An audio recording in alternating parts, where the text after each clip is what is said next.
Chapter 13, Fashionista.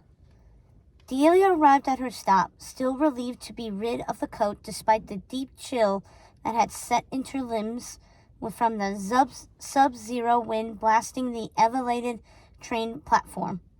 But strangely, as she wound her way through her tree-lined old town neighborhood filled with brownstones, cutting home from the brown line stop, she found herself feeling emptier and emptier.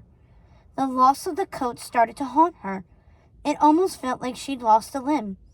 She couldn't believe how much she could miss something that wasn't even alive, and that she'd very much wanted to be free of. What would happen to her pick-perfect ranking? And what about her new friends at Gilded Crest when she showed up without the coat? Would Harper and the Glam Posse still like her? Would they even talk to her? Not to mention she'd also have to come up with some story for her mother to explain how she had lost her brand new coat. She braced herself for a lecture about taking better care of her things and how money doesn't grow on trees. Suddenly, she wanted to go back for the coat. But that was crazy. That coat almost got me killed, she reminded herself with a shudder. Looking fashionable was not worth dying for, no matter how many followers and likes she got on Pick Perfect. So why did she feel so anxious? Why was she so convinced she needed to turn around and go back? Delia finally arrived at her doorstep, but the door was flung open wide before she could even grab the knob. A very irate Mrs. Smith greeted her. "What were you thinking, running out in this winter weather without a coat? You're going to catch a cold." How did you know I didn't have my coat?" Delia asked. Mrs. Smith didn't answer.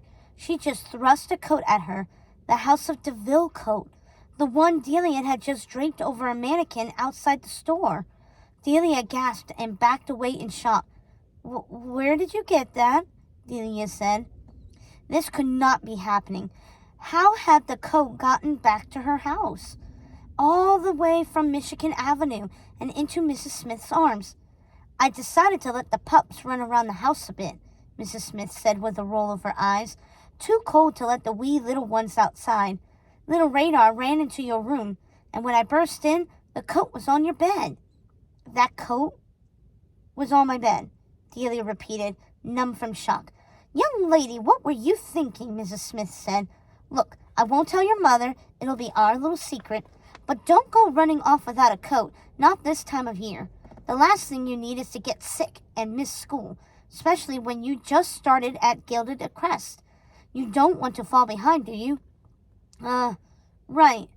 I'm so sorry," Delia said, struggling to understand what was happening. It was like she couldn't get rid of the stupid coat, like it was haunting her. Oblivious, Mrs. Smith shoved the coat at Delia, who struggled to grab hold of it. Then her landlady sashayed into the kitchen, where the puppies were yipping for their supper and climbing around in their pen.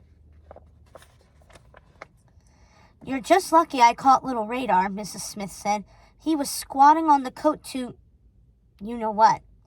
Last time I let them have free reign of my house." Mrs. Smith pulled the milk from the fridge. "You must be frozen, dear. Want some hot cocoa to warm you up?" Delia forced a smile. "Yes, that would be great."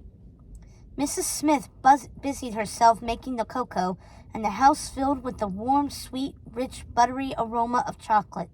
Delia snuck out the back door with the coat. The wind hit her full blast, but she didn't care. She stared at the coat in disgust. "I'm done with you," she muttered to it. "Don't you dare come back again." With that, she stuffed it into their garbage bin, pushing it down and shutting the lid. Thud. Then she snuck back inside.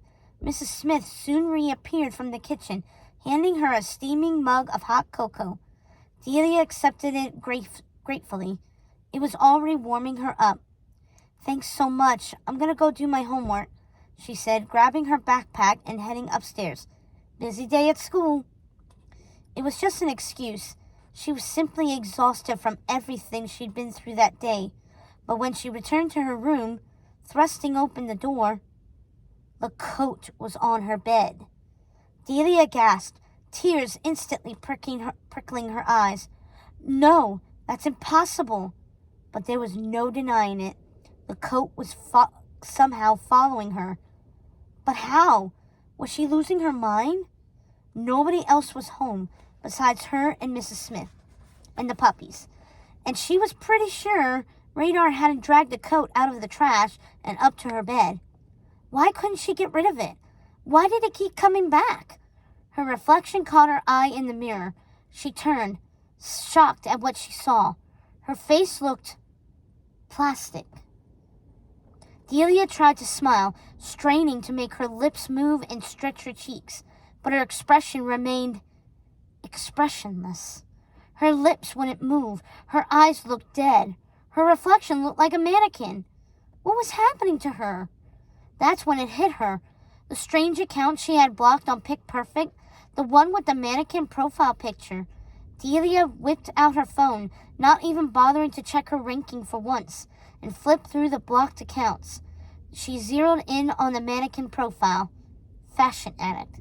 The creepy plastic face in the pic stared back at her. With a deep breath, she clicked unblock. A warning message flashed on her screen. Are you sure you want to unblock this user? It glared at her. Delia didn't feel sure, but she clicked OK anyway. The message exchange popped back up. She scanned the messages, reading the last one that the user sent to her before she blocked their account. From Fashion Addict. Beware of the devil woman. Delia's heart beat faster as she stared at it. A cold sweat broke out over her body, but she forced herself to type a message back. Who is she? What do you mean? What happened to your friend? She hit return, sending the DM, then collapsed into bed, keeping her eyes on the screen for a reply, but none came. Before long, Delia's eyes grew heavy. This day had been too much. She was so exhausted. Maybe if she just closed her eyes for a little while, she could face her homework and whatever was going on with the coat. Without even changing her clothes, Delia fell asleep. It was a restless sleep, filled with violent nightmares about mannequins and speeding cars and a cackling woman with horrible hair. Delia tossed and turned until a sound broke through. Yip, yip, yip. She bolted awake. It was the puppies. Delia blinked at her dark room. The hot cocoa by her bedside remained untouched. It had turned to thick sludge. She was lying on top of the coat, fully clothed. Yip, yip, yip. The puppies were screaming for help. She jumped out of bed and stumbled into the hall, still foggy from sleep. The house was dark. It was late, but the night light shone bright. Her legs felt tingly and a bit numb, but she didn't have time to worry about that right now. The puppies sounded like they were in trouble. Muddy paw prints marred the kitchen floorboards, and when she peered into the pen, the puppies were gone. The pen was empty. Mud was splashed all over the kitchen. She couldn't make out footprints from what looked like two large men's boots, along with the tiny paw prints. Suddenly, a dark shadow rose up behind her. The hands with their long, sharp nails reached out and grabbed her. The razor-sharp claws dug into her flesh. Delia thrashed about, trying to free herself from the hands, but it was no use. They squeezed tighter. The shadow's eyes lit up with crazy, swirling yellow light. They stared down at Delia. A cackle cut through the house. Then a voice rang out. You let those filthy mongrels crawl over my coat. How dare you?